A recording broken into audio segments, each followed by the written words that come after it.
இந்த இடத்துல பாருங்கள், சாலை எவ்வளோ வளைவாக போகுது. இதை ஒரு வீடியோவாக அப்படியே செல்லும் போதே காட்டுறேன்.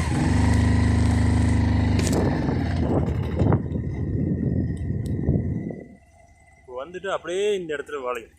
இந்த மாதிரி பார்த்துருக்கலாம் மக்கள் நிறைய. இந்த பக்கமும் அப்படி அந்த காலகட்டத்தில் இந்த பக்கம் மக்கள் பயணம் செய்யும் போது அந்த பாதையை தான் அப்படியே தார் சாலை, அப்படியே வருடங்கள் செல்ல செல்ல தார் சாலை அமைக்கும் போது ஏற்கனவே பயணம் செஞ்ச இந்த பாதை அப்படியே வந்து பார்த்திங்கனாக்க சாலையும் தார் சாலையும் அமைக்கிறாங்க. இது ஒரு நேரான சாலையை அமைக்கலாம், ஆனால் இவ்வளோ வளைவாக ஏன் அமைச்சு இது பண்ணுறாங்க தெரியல.